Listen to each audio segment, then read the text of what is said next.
אני מאמין באמונה שלמה בביאת המשיח. אני מאמין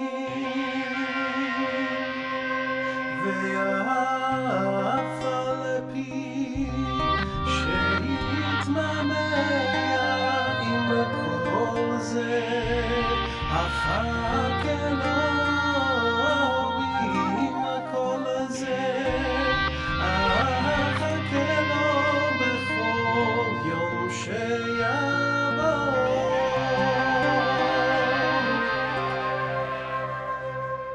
Welcome to Passages. I'm Michael Kigel.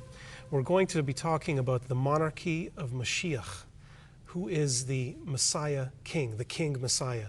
And we have with us two distinguished scholars, Rabbi Eliezer Breitowitz, who is the Rosh Yeshiva, the Dean of Darchei Torah, the Yeshiva in Toronto, and Professor Eric Lawee, who's a professor at York University in the Jewish Studies program.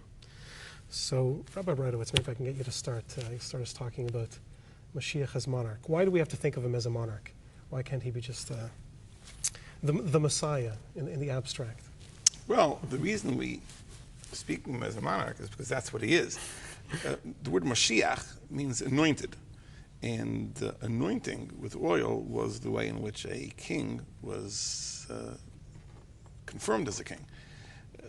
The idea of the Messianic age in Judaism is not the idea of a spiritual utopia.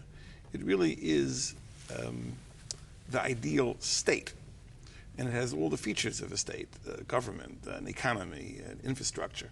And that there is a king is a very important thing, because in the Torah, the monarchy is the ideal form of government, for reasons that perhaps we'll discuss later today. And therefore, that there is a messianic king, an anointed king at the helm of government, really is the sign that everything is as it should be in the ideal state. It's perhaps worth mentioning that this act of consecration, this anointment by oil, wasn't just done in the case of a king's ascension to the throne, but others in ancient Israel would have also been anointed, the high priest, for example. So we tend to speak of the Messiah or the King Messiah, but of course in biblical times there would have been, you might say, many Messiahs, that is, many individuals who were anointed for one reason or another. And of course, in particular, the King Messiah is associated with the house of David. And so at a certain point, this Davidic house, which ruled rather remarkably for 400 years running before the fall of the southern kingdom of Judah in 586 BCE, was expected with the exile of the Judeans, now called Jews, to Babylonia, that things would be set aright in the future, that there would be a restoration. Of course, part of that restoration would be the restoration of the Davidic house. And so when we look at the origins of the concept of the King Messiah, it really harkens to ancient biblical times and the notion that one day, as part of a larger restoration, which would see, depending on which prophet you read, universal peace, great economic bounty, and so on and so forth, there would be the restoration of the monarchy as it had existed for so long in ancient Israel. Why does it have to be a monarchy? Why can't it be a democracy or another form of government? Especially, I think, in our times, we wouldn't think of monarchy as the ideal form of government.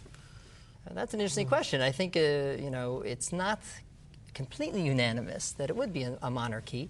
The figure who often shapes these debates is Maimonides in the Middle Ages, and he did rule that Messianic times there would be a king. In fact, his discussion of the Messiah occurs at the end of his legal code, the magisterial concluding chapters, in a section called On Kings and Their Wars. So we see immediately, first of all, that the Messiah is related to kingship, and second of all, that one of the primary roles of at least the Maimonidean Messiah is a military role. But there was a debate already in Talmudic times about whether the passage in Deuteronomy, which seems to suggest that monarchy is the ideal form of government, is indeed a commandment, or whether it's to the discredit of the Israelites and eventually Jews, that they should seek out a monarchy, because of course there's a bit of a tension between God as king, very much part of the liturgy, our father, our king, and the notion of a human agent who serves as sort of the viceroy of God on earth. And so there were some. So the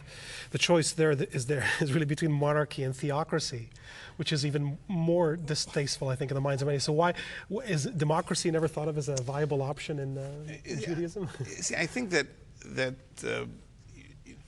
we need a little bit of a lesson in political science over here.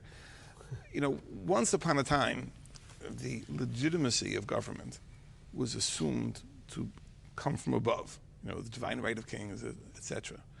You know, with the collapse of the monolithic Catholic Church in England, the Reformation, the splintering of Christendom into many, many churches, you know, a new basis for the legitimacy of government emerged. You know, the social contract, that government was legitimized not by some higher authority, but from the governed. You know, it's in that sense that we look at democracy as being the most legitimate form of government. But in the Torah, the Torah endorses the opposite scheme. You know, the Torah says that you should place a king upon yourself that God shall choose. The Maimonides rules in accordance with the opinion that a monarch must be selected by a prophet. In other words, God transmits the choice. So really, the legitimacy of the king comes not from the governed, but from above. And therefore, the monarchy really is the ideal form of government, not the democracy.